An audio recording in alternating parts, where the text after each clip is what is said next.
Okay, today, Dartmouth College. Dartmouth was originally set up as a college to train missionaries, mostly to the Native Americans. And in fact, a lot of Native Americans were intended to be students there.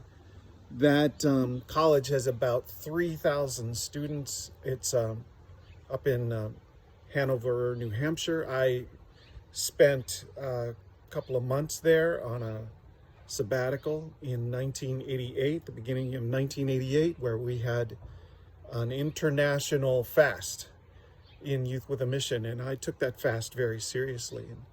And on the 17th day of that fast, I was gathering with 5 other men for prayer. I had been praying with a different student group every day during those about 30 days prior to that, and I'd pray with a Campus Crusade group and an InterVarsity group and various groups on campus, and came to do a little research and met with an Indian and an Ethiopian and a Ghanaian student. They became friends, and we conspired together to put together a meeting. And the meeting was to take place.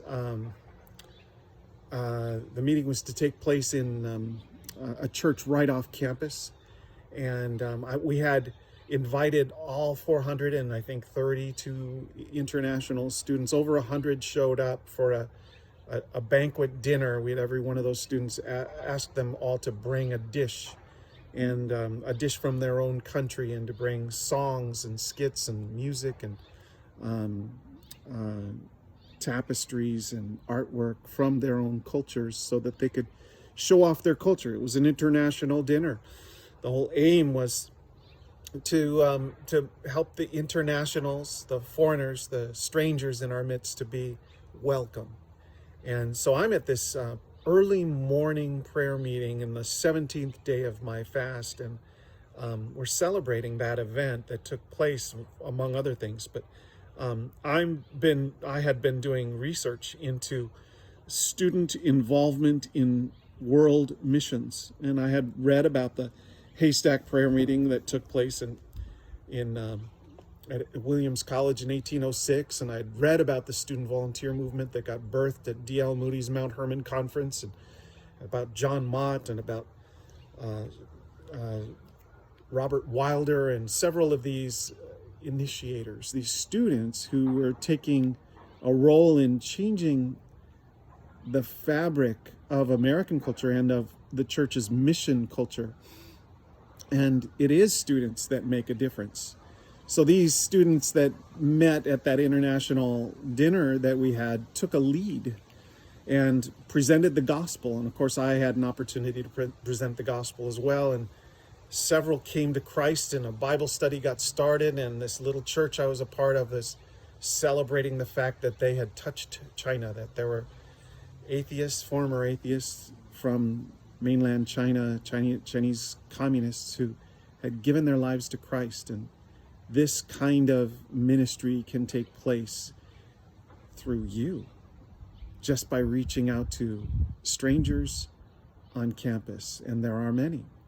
Virtually every campus in North America and in every major city around the world is filled with students from other nations.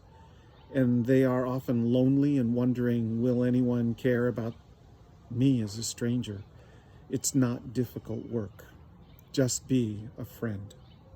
So we did that, and on that 17th day, that early morning prayer is about 5 a.m., standing in a group of men, about 7 of us, looking down at their feet, and I'm sensing God wants to say something to me, and that it's pretty important. And I heard the whisper of Jesus saying, declare it. And I went, declare what, Lord?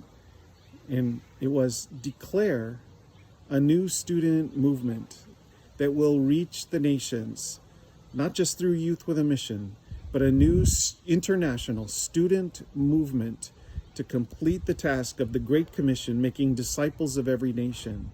This was the beginning of my calling to working with university students, the birth of the Student Mobilization Centre and our Converge programs with internships around the world. It's through prayer. So for today, this 30th day of a day or month of Pray the Campus, hashtag Pray the Campus, this being this 30th day, I leave you with this small challenge. Make friends with the foreigners in your community. Make friends with the strangers. Make friends with those who come from other lands. Pray, ask God, and be willing to declare what it is that He's asking you to do. Remember, hashtag Pray the Campus.